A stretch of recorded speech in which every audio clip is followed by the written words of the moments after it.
Okay. So आपण last time hydro electricity बघितली होती आणि हायड्रो इलेक्ट्रिसिटी आपण त्यानंतर आपण त्याच्या आधी बघितली न्यूक्लिअर एनर्जी. न्यूक्लिअर एनर्जी मी तुम्हाला सांगितलं one of the important topic आहे.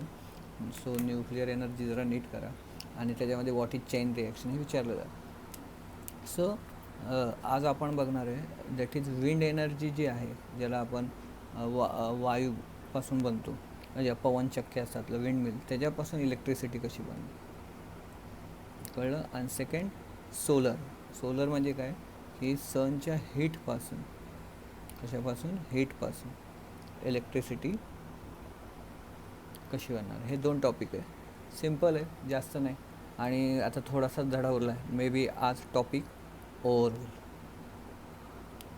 Will be over today. ठीक आहे. सो आज आपण काय करूया, पहिलं विंड एनर्जी बघूया. ॲज युजल खूप सिम्पल टॉपिक आहे, जास्त काही म्हणजे ह्याच्यामध्ये डिटेलिंग नाही आहे. बघा आता विंड, पेज नंबर 55 कळलं. So the kinetic energy wind has been use since the long for the lifting of water. तर त्याने काय सांगितलं आहे की कायनेटिक एनर्जी हवेची जी आहे ती यूज केली गेली lifting of water for the driving the flour mill. नंतर काय, ह्या फ्लोअर मिल म्हणजे आपल्या पिठाच्या गिरण्या चालवण्यासाठी ह्यांचा उपयोग पुरातन काळापासून होत झालेला आहे. पहिले ज्या मोठ होत्या विहिरीवर पाणी भरायच्या त्या हवेच्या ह्याच्यावर चालवत होते, बरोबर. त्यानंतर flour mill. The wind energy can be also use for the electricity generation. म्हणजे ही विंड एनर्जी जी आहे, म्हणजे हवेची ऊर्जा आहे, ती आपण इलेक्ट्रिसिटी जनरेशनसाठी पण वापरू शकतो. The machine which convert the kinetic energy of wind into electrical energy is known as the wind turbine.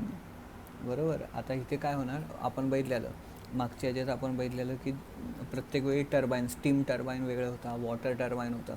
आता इथे विंड टर्बाईन म्हणजे काय, तुम्हाला हे विचारू शकतात की त्याला कुठलं टर्बाईन, फिलिंग द ब्लँकसाठी. The machine which convert the kinetic energy of wind to the electrical energy is known as the wind turbine. कळतं. म्हणजे फिलिंग द ब्लँकसाठी हा वर्ड येऊ शकतो विंड टर्बाईन. मग स्टीम टर्बाईन, वॉटर टर्बाईन हे filling the ब्लँकसाठी येतात. As the wind strike the blade of the turbine. बरोबर. Wind strike blade of the turbine, blade rotate.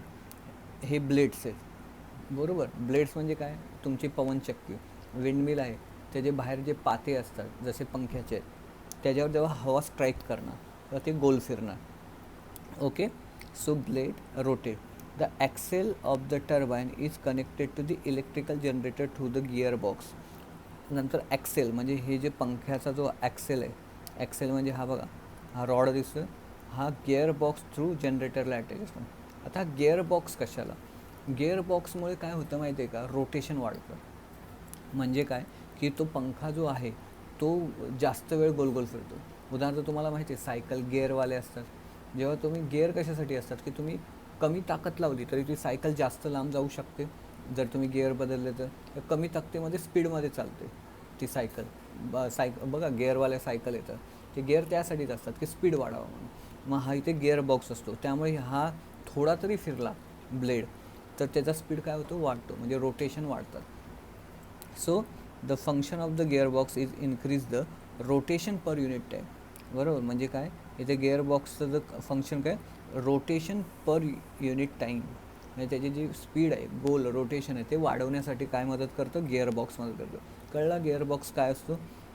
दस the rotating blade drive the turbine. बरोबर. हे जे blade असतात ते टर्बाईन गोल गोल फिरवतात. Turbine in turn drive the generator to the generate electricity. आता हे टर्बाईन गोल फिरले, गिअरबॉक्समुळे स्पीड वाढला. आता तुम्हाला माहिती आहे जनरेटरमध्ये काय असणार, मॅग्नेट, ह्याला अटॅच असणार. मॅग्नेट गोल गोल फिरणार म्हणजे काय चेंज होणार, मॅग्नेटिक फील्ड चेंज होणार. आणि मॅग्नेटिक फील्ड चेंज झाली तर काय तयार होणार, करंट तयार होणार. So shown in 5.15 various stages of wind energy generation system can be shown figure 5.19. मग ही सगळी जी जनरेशन कशी होते इलेक्ट्रिसिटीची ती या 5.19 ह्या डायग्राममध्ये. And systematic wind mill shown in figure 5.20. आणि विंड मिलची जी डायग्राम आहे ती 5.20मध्ये दाखवली. तर म्हणजे काय, इथे बघा हा जो चार्ट आहे, wind with the require velocity. बरोबर. हवा पाहिजे, कारण की हवाचा एक पर्टिक्युलर स्पीड असतो, तेवढा स्पीड असेल तेव्हाच ती विंडमिल गोल गोल फिरते. बरं. Wind turbine with the large fins. मग wind turbine with the large fins म्हणजे मोठे पंखेवाले टर्बाईन. त्याच्या आतमध्ये कोण अटॅच असतो? जनरेटर. आणि तो कशाला कन्वर्ट करतो? इलेक्ट्रिक एनर्जीमध्ये कन्वर्ट करतो. So we can say that की kinetic energy converted into the electricity. बरं. खाली बघा, transformation of energy. Kinetic energy in the wind is given to the kinetic energy to the turbine and it is from the electrical energy. बरं. ही diagram लक्षात घ्या. Diagram देतील आणि त्याच्यावरनं क्वेश्चन विचारतील. Wind turbine with the capacity right from less than 1 kilowatt to the 7 megawatt are the commercially available. मग ही कॅपॅसिटी एवढं करंट तयार करणारे विंड टर्बाईन किंवा ज्याला आपण विंड मिल म्हणतो, पवनचक्क्या available. Depending on the wind velocity available at the site of installation, wind turbine with the specific capacity is selected. मग आता नेमकं किती कॅपॅसिटीवाला विंड टर्बाईन लावायचा किंवा पवनचक्की लावायची हे कशावर डिपेंड असतं? ती जागा असते, ती जागाचा हे केलं जातं, नमुना पर्यवेक्षण केलं जातं, म्हणजे ऑब्झर्वेशन केलं जातं सुपर, की तिथे नेमकी हवा किती स्पीडमध्ये जाते त्या क्षेत्रामध्ये. बरोबर. आणि मग त्या स्पीडच्या ह्याच्यानुसार मग किती कॅपॅसिटीवाली विंडमिल लावायची, कमीवाली लावायची का जास्तवाली लावायची हे ठरतं. The wind velocity at specific location depend on the many geographical factor. आणि एखाद्या ठिकाणीचा जो विंडचा स्पीड आहे, हवेचा जो स्पीड आहे, ते भरपूर जॉग्राफिकल भौगोलिक घटकांवर अवलंबून असतं. फॉर एक्झाम्पल तुम्हाला माहिती आहे डोंगरावर जास्त हवा असते. जर तुम्ही पुणे साताराच्या रिजनमध्ये मध्ये कधी ट्रॅव्हल करत असाल तर तुम्हाला मध्ये डोंगरावर बघा पवनचक्क्या लावलेल्या दिसते. का? तिथे विंडचा स्पीड जो विंड आहे तो जास्त असतो. आणि जिथे एक लक्षात घ्या, आजूबाजूला भरपूर अडथळे असतील तर प्लेन मैदानाच्या इथे कधी कधी हवा येत नाही, मग तिथे स्पीड कमी होतं. कळलं? म्हणजे असे भरपूर फॅक्टर आहेत. बरोबर, की तिथे विंड चा स्पीड आहे तो डिपेंड असतो त्या फॅक्टरवर. ठीक आहे. Wind velocity is usually high on a sea shore. बरं. शक्यतो इथे दिले विंड वेलॉसिटी, हवेचा जो स्पीड आहे सी शोर समुद्र किनाऱ्यांवर जास्त जातो. And that environment is appropriate for the installation of wind turbine. त्यामुळे तिथे विंड टर्बाईन किंवा पवनचक्क्या लावण्याला ही जागा योग्य समजली जाते. Wind energy is the clean energy source. Wind energy is the clean energy source. Clean energy source म्हणजे काय? The source by which there is a no any kind of pollutions occurs. बरोबर, कुठल्याही प्रकारचं प्रदूषण होत नाही. बरोबर. So they are called a clean energy source. However, the wind locality velocity is necessary for wind energy is not available everywhere. In that sense, use of wind energy limited. आणि त्यांनी काय सांगितलं की आपल्याला हवी असणारी जी विंड वेलॉसिटी, हवेचा speed आहे की जो आपल्याला लागतो एनर्जी जनरेट करण्यासाठी, तो सगळीकडे भेटत नाही. त्यामुळे आपण जी विंडपासून इलेक्ट्रिसिटी जी तयार करतो ती लिमिटेड आहे. म्हणजे जिथे हवा जोरात असेल किंवा तेवढी असेल तर तिथेच आपण विंडमिल लावू शकतो. त्याच्या व्यतिरिक्त दुसरीकडे विंडमिल लावली तर काय फायदा आहे का? तर नाही. So therefore it is a limited. कळलं? त्याच्या खाली बघा चार्ट दिला आहे. मग त्यांनी ब्लेडच्या लेंथ दिल्या आहेत. बघा, एखादं घर आहे, आता घराला जेवढी एनर्जी लागते त्यासाठी ब्लेडची लेंथ किती पाहिजे? 1.5 मीटर. ब्लेड म्हणजे त्याचे पाते. बरोबर. 1.5 मीटरचा ब्लेड असेल तर त्याची काही 2 किलोमीटर एनर्जी मिळेल. विंड फार्म म्हणजे काय? पवनचक्क्याच्या डोंगरावर बसवलेले असतात. बरोबर. त्याच्यामध्ये ब्लेड किती 50 मीटर लांब असतात. ते 2000 किलोवॅटपर्यंत इलेक्ट्रिसिटी बनवतात. आणि ऑफशोर म्हणजे काय? समुद्र किनाऱ्यालगत. बरोबर.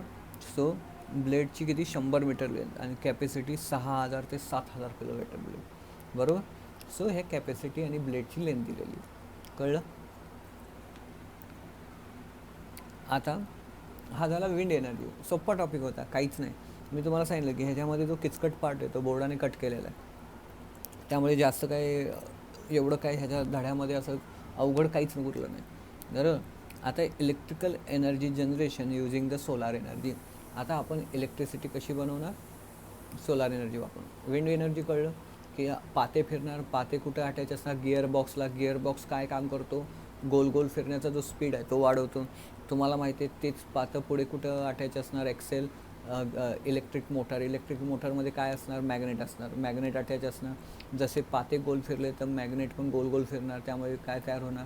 मॅग्नेटिक फील्ड चेंज होणार. त्यामुळे करंट तयार होणार. अशा प्रकारे इथे. आता इथे कशामध्ये? Solar energy. सोलर एनर्जीपासून इलेक्ट्रिसिटी कशी तयार करतात, तर त्यासाठी एक डिवाईस लागतं. It is known as the photovoltaic sale.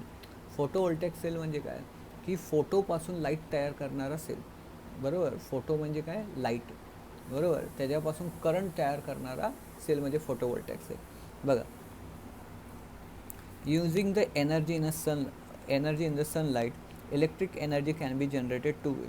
बरोबर, आपण काय करू शकतो, सूर्याच्या उष्णतेचा वापर करून आपण करंट दोन प्रकारे तयार करू शकतो. कळलं, तर त्याच्यामध्ये बघा इथे दिलेले, इथे बघा सोलर फोटोवोल्टेक सेल आला आहे पेज नंबर 56वर. आणि नंतर बघा सोलर थर्मल पॉवर प्लांट, हा दुसरी मेथड आहे. बरोबर, म्हणजे एक फोटोवोल्टेक सेल आणि thermal power plant, solar thermal power plant, ह्या दोघांच्या साहाय्याने आपल्याला करंट तयार करता येतं. बघा आता कसं. In the all above method, electricity generation we have studied. The electric generation is driven by the using source of energy, electricity generated by making use of principle of electromagnetic induction. वर जेवढ्या पण आपण electricity आत्तापर्यंत बघितल्या, बरोबर, thermal power plant, nuclear energy, wind energy, hydro त्याच्यामध्ये कुठल्या प्रिन्सिपलचा वापर केला, इलेक्ट्रोमॅग्नेटिक इंडक्शन. आता बघा हा व्यवहार. आता electrical energy can be generated directly from the solar radiation without using generator, without using principle of electromagnetic induction. आता आपण इलेक्ट्रिक जनरेटरचा वापर न करता, इलेक्ट्रोमॅग्नेटिक इंडक्शन या कॉन्सेप्टचा वापर न करता आपण इलेक्ट्रिसिटी बनवू शकतो का, तर यस, ऑफकोर्स बनवू शकतो. This happen in a solar photovoltaic cell. हे कशामध्ये कळतं, घडतं, solar photovoltaic cell. Solar photovoltaic cell convert the solar energy directly into electrical energy. Then in second method, energy in the solar radiation converted into thermal energy, then turbine generated system drive using the thermal energy get general electricity. बरोबर, मग त्यांनी काय सांगितलं की solar एनर्जीपासून आपण current मिळवू शकतो. बरोबर, तर त्याच्यामध्ये एक पद्धत अशी आहे की ज्याच्यामध्ये इलेक्ट्रोमॅग्नेटिक इंडक्शन, बरोबर, हा कॉन्सेप्ट न वापरता पण आपण करंट तयार करू शकतो. दॅट इज सोलर फोटोवोल्टेक सेलमधून, की ज्याच्यामध्ये सनलाईट पडली त्या सेलवर.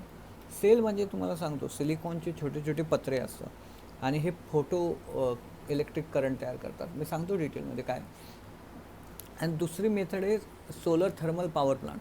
म्हणजे काय, की कुठेतरी प्लांट असणार, तिथे सोलर, बरोबर, किंवा सूर्याच्या उष्णतेने पाणी उकळवलं जाणार आणि त्याची वाफ तयार केली जाणार आणि ती वाफ कशावर फिरणार, स्टीम टर्बाईनवर फिरणार. आणि स्टीम टर्बाईन फिरला की कुठला कॉन्सेप्ट वापरला जाणार, इलेक्ट्रोमॅग्नेटिक इंडक्शन आणि करंट तयार होणार.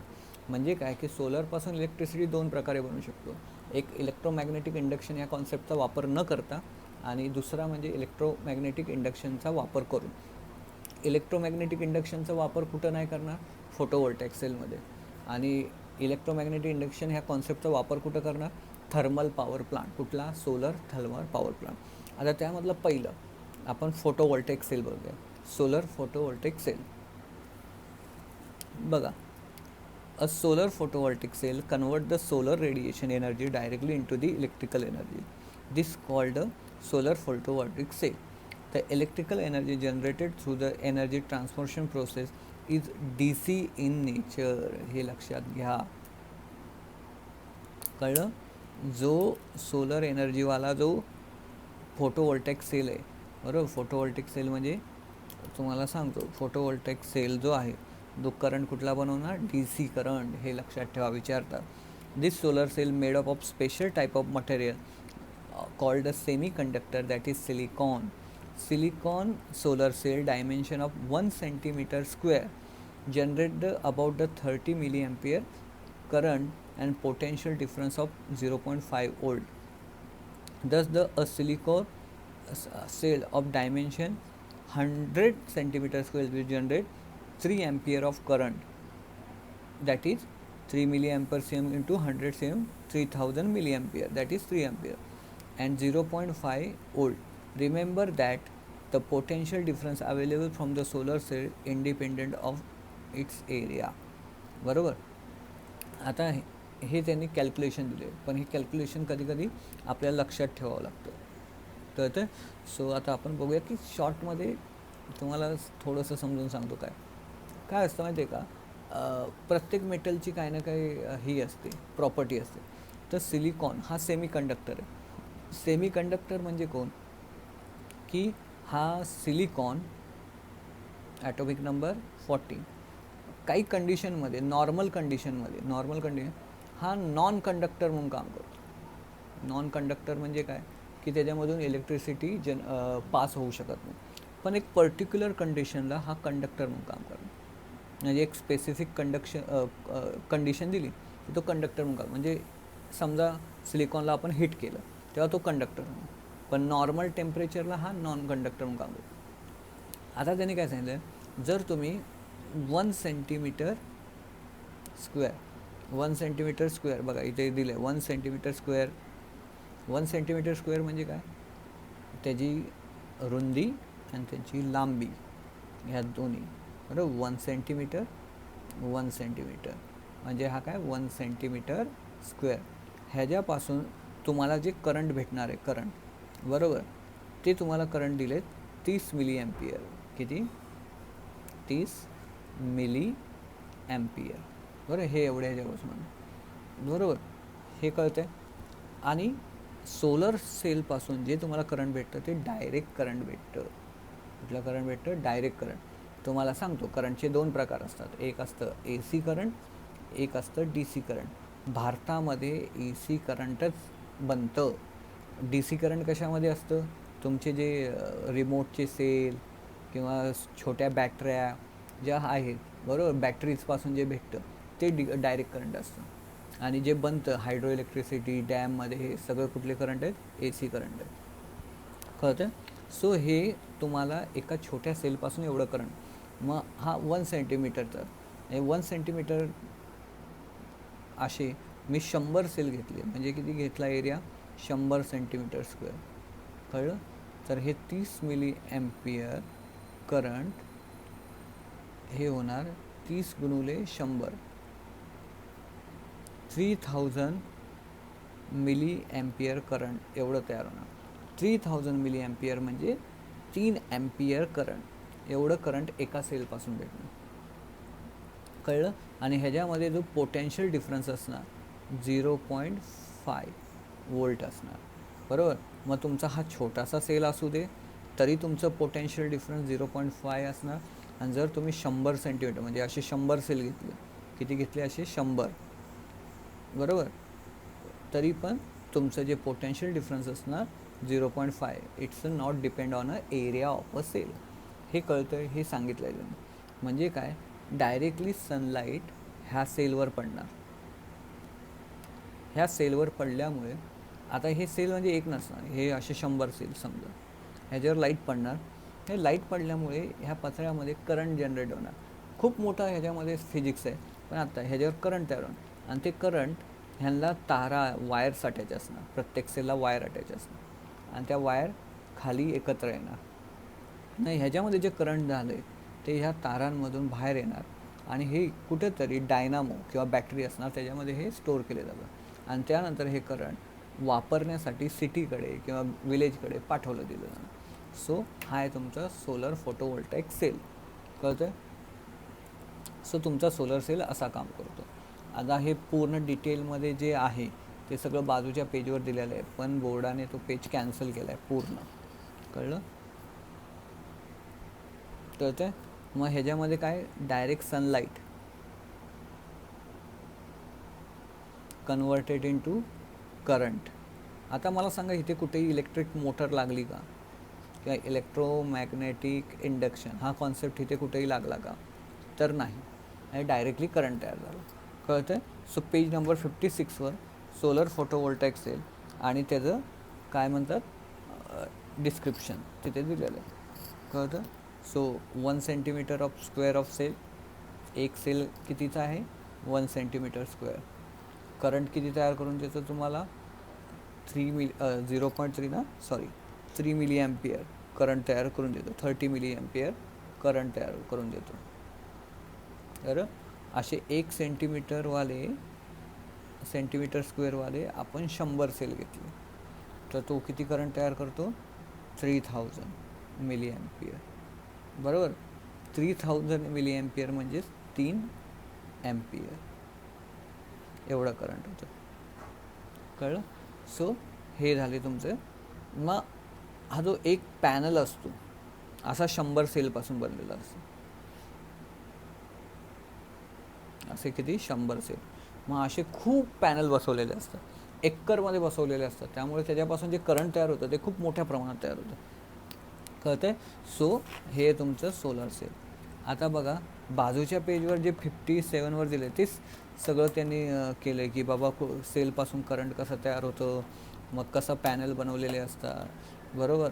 मग सेलची पॅरलल असेल, सिरीजमध्ये असतील तर पोटेन्शियल डिफरन्स ॲड होतं, कमी होतं, हे सगळं ह्याच्यामध्ये दिले आहेत. बघा हे पॅनल दिलं आहे, सोलार पॅनल बघा इथे दिलेलं आहे. सो ही रचना कट केली. आता बघा the power available from the solar cell is the DC. आता तुम्हाला कळलं की सोलर सेलपासून जे करंट भेटतं ते DC. हे लक्षात ठेवा, DC म्हणजे डायरेक्ट करंट. फिलिंग द ब्लँकसाठी विचार. तुम्हाला आता AC आणि DC करंट कट केले, पण लक्षात घ्या AC करंट आणि DC करंटमध्ये फरक असतो. भारतामध्ये फक्त आणि फक्त AC करंट बनतं. तुम्हाला शॉर्टमध्ये सांगतो, जर मला AC करंट दाखवायचं असेल तर मी असं दाखवतो, बरोबर. हे AC करंट असतं आणि DC करंट जे असतं ते सरळ जातं, बरोबर. आता ह्याचा अर्थ काय की हा तुमचा X ॲक्सिस, हा Y ॲक्सिस, बरोबर. इथे असतात प्लस, इथे मायनस, म्हणजे करंट प्लस मायनस असं, बरोबर. हे DC, हे AC करंट. भारतामध्ये फक्त AC करंट बनतं. आणि बॅटरीज, सेल, बरोबर. नंतर तुमचे पेन्सिल सेल, नंतर वॉचमधले सेल, ह्यांच्यामध्ये जे करंट असतं ते DC करंट असतं. कळलं? त्यांच्यामध्ये जे करंट असतं ते DC करंट स्ट्रेट लाईनमध्ये असतं. AC करंट असं अल्टरनेट होत असतं. आणि भारतामध्ये कुठलं करंट बनतं? AC करंट शक्यतो. DC करंट खूप मायन्यूट. बघा, so DC current. So application which need the DC power, example electrical light based on a light emitting diodes, the energy can directly use. However, since energy from the solar cell is available only in presence of sunlight, energy stored in a batteries for the user later day. आता त्यांनी काय सांगितलं की हे DC current असल्यामुळे जे appliance, ज्या गोष्टी जे डायरेक्ट DC करंटवर चालतात, उदाहरणार्थ डायोड्स म्हणजे छोट्याशा लाईट्स असतात, बरोबर. छोट्या लाईट असतात, लाईट इमिशन डायोड्स म्हणतात, LED म्हणतो आपण त्याला. त्यांना डायरेक्ट करंट लागतं, बरं. ते डायरेक्टली चालू शकतात डायरेक्ट करंटवर. आणि नंतर मग काय करावं लागतं आपल्याला? तुम्हाला माहिती आहे आपल्याला वर्षाचे 12 महिने सनलाईट अवेलेबल असते का? तर नाही, ऑफकोर्स नाही, बरोबर. मग काय करावं लागतं? हे जे करंट तयार होतं सोलरपासून, आणि तुम्हाला माहिती आहे डेमध्येच आपल्याला सनलाईट जास्त भेटते, नाईटमध्ये सनलाईट नसते. मग हे जे करंट बनतं ते आपल्याला स्टोअर करून ठेवावं लागतं बॅटरीमध्ये. आणि तुम्हाला माहिती आहे भारताचं वातावरण मान्सून प्रकारचं असल्यामुळे वर्षाचे 12 महिने सनलाईट भेटत नाही. पावसाळ्यामध्ये सनलाईट जास्त अवेलेबल होत नाही. कधी हिवाळा जास्त कडक पडला असेल तर सनलाईट अवेलेबल होत नाही. मग आपल्याला हे जे करंट आहे, हे जे बनतं ते आपल्याला स्टोअर करून ठेवावं लागतं बॅटरीमध्ये. However, most of equipment, domestic as well as industrial, run on AC power. In such case, DC solar power plant must be converted AC power using electric device called inverter. आता इथे inverter म्हणजे काय तुम्हाला विचारलं जातं. आता तुम्हाला माहिती आहे सोलारपासून आपण जे करंट तयार केलं ते कुठल्या प्रकारचं होतं? DC. आणि आपल्या इथे जे घरामध्ये जेवढे पण इलेक्ट्रिक वस्तू आहेत किंवा कंपन्यांमध्ये लागणारं करंट आहे ते आपल्याला ACच लागतं, त्याला DC वापरू शकत नाही. मग काय केलं जातं की इन्व्हर्टर असतो. इन्व्हर्ट म्हणजे काय? एका करंटला दुसऱ्या करंटमध्ये कन्वर्ट करायचं जे काम करतो तो म्हणजे इन्व्हर्टर. मग तो काय असतो? DC करंट त्याच्यामध्ये जातं आणि त्याला तो कशामध्ये कन्वर्ट करतो? AC करंटमध्ये. That is known as the inverter. तुम्हाला इन्व्हर्टर म्हणून विचारतात काय असतं की DC करंटला जो AC करंटमध्ये कन्वर्ट करतो त्याला आपण म्हणतो इन्व्हर्टर. इथे बघा बाजूला एक डायग्राम दिले आहे. सोलार सेल बॅटरी इन्व्हर्टर आणि AC करंट. कळलं? सो इन्व्हर्टर म्हणून विचारतात, इन्व्हर्टरला अंडरलाईन करा. We have seen that the many solar panels can be connected together to generate whatever energy we need, as shown in a figure 5.2. the DC power generator from this panel first converted into AC power, and then transformer transfer the voltage and current level in a generated power, then it fed into electricity distribution network is systematic diagram solar photovoltaic power station. आता इथे बघा बाजूला diagram दिले, हे solar field आहे, म्हणजे समजा हे सोलर फार्म आहे, म्हणजे सोलर सेलची शेती आहे. ह्याच्यामध्ये बघा पॅनल बसवले, ह्याच्यामध्ये सनलाईट पडणार, करंट तयार होणार, बरोबर. सगळ्यांचं करंट कुठंतरी एका ठिकाणी काय होणार, जमा होणार, बरोबर. आता हे सगळं जे करंट आहे ते डी सी आहे एवढ्या सगळ्या सेलपासून. मग ते बघा इन्व्हर्टरकडे गेलं, इन्व्हर्टरकडे ते डी सी करंटचं कुठलं करंट होणार, ए सी करंट होणार. ए सी करंट झाल्यानंतर ते पॉवर ग्रीड, ग्रीड म्हणजे सगळं तारांचे जाळ, मग ते इथे पाठवलं जाणार, मग इथून ते शहरांकडे इंडस्ट्रीजकडे ते पाठवलं जाणार, कळलं. सो अशा प्रकारे सोलर. आणि एक लक्षात घ्या, आत्ताच भारत सरकारने, तुम्ही नेटवर सर्च करा, राजस्थानला एक मोठं सोलर फार्म आहे तयार केलं आहे, खूप मोठ्या प्रमाणात पॅनल बसवले, म्हणजे 1000-5000 एकर अशी जी जमीन. कारण की तुम्हाला माहिती आहे राजस्थानमध्ये कंटिन्यू उन्हाळा असतो, म्हणजे दिवसा खूप हीट अवेलेबल असते, तर त्याच्यापासून करंट बनवू शकतं. तर ही अशी सोलर फार्म असतं आणि त्याच्यापासून करंट तयार होतं. In this way, electricity generated without any fuel combustion, so without any air pollution. However, since the energy generated using solar radiation, solar cell can generate electricity during daytime only. त्यांनी सांगितलं की ह्याच्यापासून energy जी बनते ती clean असते, कुठल्याही प्रकारचं जलन होत नाही, म्हणजे एअर पोल्युशन होत नाही. फक्त एकच लिमिटेशन आहे की सोलारपासून जे करंट तयार होतं ते फक्त आणि फक्त दिवसा होऊ शकतं, ते पण वर्षाचे 12 महिने होऊ शकत नाही. जिथे ज्यावेळी आपल्याला ऊन चांगलं अवेलेबल असेल किंवा समरमध्ये हीट रेडिएशन जास्त अवेलेबल असेल, तेव्हाच आपण हे करंट बनवू शकतो. आणि तुम्हाला माहिती आहे हे जे 2-3 एक्झाम्पल खूप फेमस आहे. उदाहरण शिर्डी संस्थान, तुम्हाला माहिती आहे नॅशनल जिओग्राफिक चॅनेलवर मेगा किचन नावाचा एक प्रोग्राम लागायचा, त्याच्यामध्ये शिर्डीमध्ये सोलार पॅनल बसवलेले.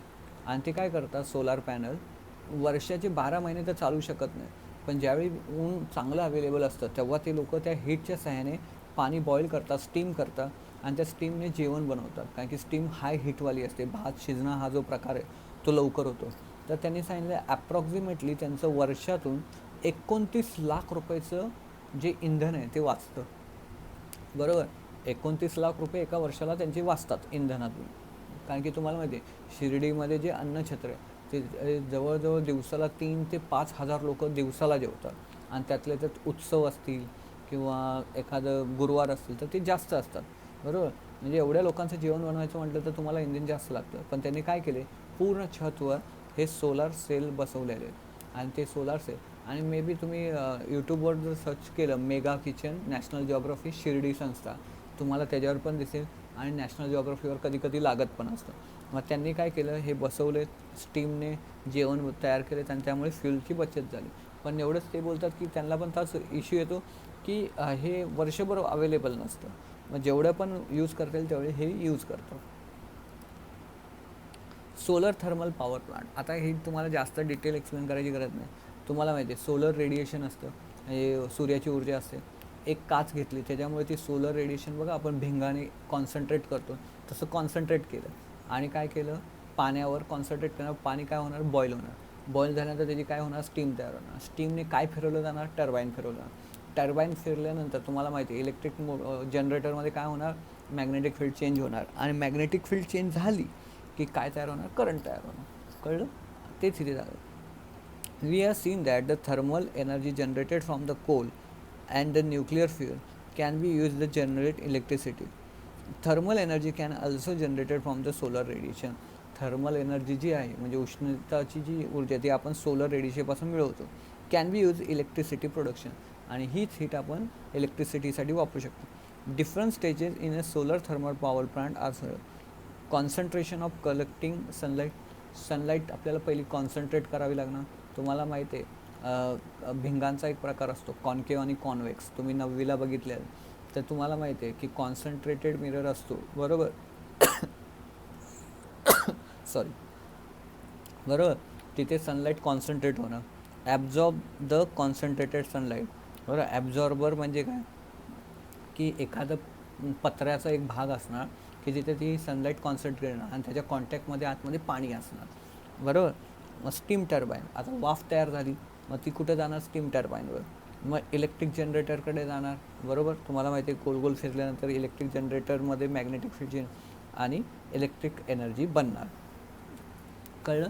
As shown in a fibre many reflects and concentrate the solar radiation on the absorber. The solar energy converted into the heat energy using the heat energy steam generated by the turbine generator. त्यांनी काय सांगितलं की हे बघा, हे सगळे panel आहेत खाली, सन एनर्जी आली आणि ती रिफ्लेक्टरने त्या पाईपवर कॉन्सन्ट्रेट केली. पाईपचा जो सरफेस आहे तो म्हणजे ॲब्झॉर्बर, हीट ॲब्झॉर्ब करणार. एवढी सनलाईट आल्यामुळे ह्या पाईपवर गेल्यामुळे हा पाईप तापणार आणि ह्याच्या आतमध्ये पाणी असणार, त्यामुळे पाणी हाय अमाऊंटमध्ये बॉईल होणार आणि बॉईल झाल्यामुळे त्याची काय तयार होणार? स्टीम तयार होणार आणि ती स्टीम काय करणार? टर्बाईनवर टाकणार आणि ती टर्बाईनवर आली, बघा स्टीम आली पॉवर ग्रीडमध्ये आणि मग ते टर्बाईन फिरला, जनरेटर आहे, जनरेटरमधून काय होणार? ते इलेक्ट्रिक करंट तयार होणार आणि तीच पाण्याची वाफ थंड झाली की पाणी तयार होणार परत आणि तेच पाणी परत पाईपामधून पाठवलं जाणार वाफ परत बनण्यासाठी, कळतं. सो अशा प्रकारे सोलर रेडिएशनपासून इलेक्ट्रिसिटी बनवता येते. म्हणजे काय की सनलाईटपासून आपण 2 प्रकारे इलेक्ट्रिसिटी बनवू शकतो, एक इलेक्ट्रोमॅग्नेटिक इंडक्शनचा वापर करून, एक इलेक्ट्रोमॅग्नेटिक इंडक्शनचा वापर न करता. इलेक्ट्रोमॅग्नेटिक इंडक्शनचा वापर कधी करणार नाही आपण? फोटोवोल्टाईक सेलमध्ये, कारण की त्याच्यामध्ये डायरेक्ट करंट तयार होतं. सेलवर सिलिकॉनचा जो सेल आहे त्याच्यावर सिलिकॉन सेमी कंडक्टर आहे. सेमी कंडक्टर म्हणजे तुम्हाला कळलं ना की असा मेटल असतो, मेटल किंवा मेटलॉइड, बरोबर. दोघांचे गुणधर्म दाखवतो, मेटलचे पण आणि नॉन मेटलचे पण. आणि सेमी कंडक्टर त्याला मेटलॉइड म्हणतात. आणि सेमी कंडक्टर कोणाला म्हणतात? की तो एका पर्टिक्युलर कंडिशनमध्ये हीट आणि करंट ट्रान्सफर करत नाही, पण त्याला एक स्पेसिफिक कंडिशन दिली की तो हीट आणि इलेक्ट्रिसिटी पास होते. उदाहरणार्थ सिलिकॉन जर हीट झाला तर तो इलेक्ट्रिसिटी पास करू शकतो, कळलं. सो तो वापरला गेला, त्याच्यामध्ये इलेक्ट्रोमॅग्नेटिक इंडक्शन कुठेही वापरलं नाही. पण सोलार थर्मल पॉवर प्लांटमध्ये इलेक्ट्रोमॅग्नेटिक इंडक्शन वापरलं गेलं. पण पॉवर प्लांटची रचना सिम्पल होती, एवढंच की सोलर रेडिएशनचं म्हणजे सूर्याच्या किरणांचा वापर कशासाठी केला?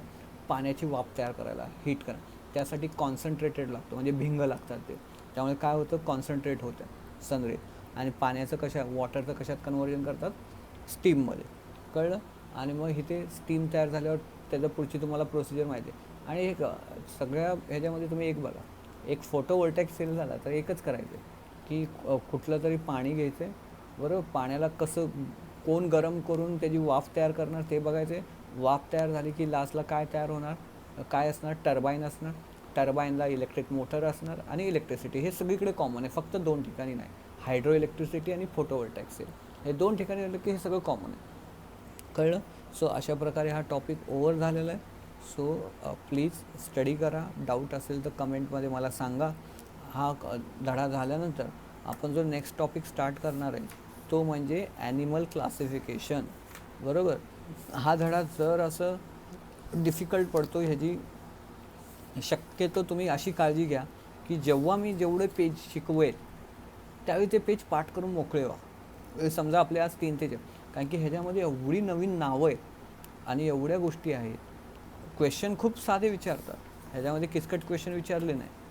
पण प्रॉब्लेम असा असतो ना की ह्याच्यामध्ये एवढा डेटा आहे ना की कोणाचं काय, कोणाचं एक्झाम्पल काय आहे, कोणाचे कॅरेक्टरिस्टिक वैशिष्ट्य काय, ते लक्षात ठेवता नाके नऊ असतं.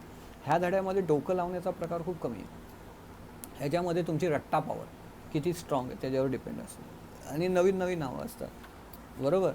सो शक्यतो एवढं शुअर करा की जेव्हा ॲनिमल क्लासिफिकेशन स्टार्ट होईल त्यावेळी तुम्ही एवढं तरी शुअर करा की तुम्ही जेवढं शिकवलं ते लगेच पाठ करून मोकळे होता, कळलं. ह्याला पेंडिंगमध्ये ठेवू नका की धडा अर्धा संपू दे मग मी पाठांतर करायला घेऊ ना. ह्या बाबतीत करू नका, ह्या धड्याच्या बाबतीत खास करून, कारण की ह्याच्यामध्ये सगळे सेमिकॉर्डिटा, हेमिकॉर्डिएटा, त्यानंतर काय म्हणतात, त्यानंतर नोटोकॉर्ड, त्यानंतर ह्याच्यामध्ये तुमचे सगळे काय म्हणतात सगळे वेगवेगळ्या प्रकारचे प्राणी नावं खूप आहे. त्यामुळे प्लीज ह्या धड्याच्या बाबतीत एवढी काळजी घ्या. आपण नेक्स्ट लेक्चरला 6 टॉपिक स्टार्ट करतो आहे. जसं मी तुम्हाला सांगितलं की बाय 26 मॅक्स टू मॅक्स 28 या महिन्याच्या आपला सायन्स 2 कंप्लीट होतो आहे. अलॉंग विथ तो 3rd टॉपिक आहे जेवढा मी शिकवणार आहे, बरोबर. अर्धा मे बी विजय सर शिकवतील, अर्धा मी शिकवेल. तिसरा धडा. बरोबर. जसं होईल तसं. 28 मॅक्स टू मॅक्स तुमचा सायन्स 2 संपलेला असेल. कारण की आता बघा आपला उद्या, काय की मी तुम्हाला सांगितलं मी दररोज लेक्चर टाकणार आहे आता, बरं, सायन्स 2चं. तर उद्या शक्यतो मी हा धडा स्टार्ट करेल. आणि प्लस आपलं ऑनलाईन लेक्चर जे आहे सायन्स 1चं ते स्टार्ट होईल. त्याच्यामध्ये आपण most important topic light start करतो. सो प्लीज 28पर्यंत आपला सायन्स 2 संपतो. सायन्स 1चा आपला ऑलमोस्ट संपेल. जास्तीत जास्त आपलं 1-2 धडे राहतील. आता ह्याच्यामध्ये बघा 6वा धडा चालू होईल आपला. 7, 6, 7, 8 3 धडे झाले, संपला सायन्स 2. कारण की 9, 10 ऑलरेडी शिकवला आहे. बरोबर. त्यामुळे हा संपतो. प्लीज स्टडी वेल, अभ्यास करा.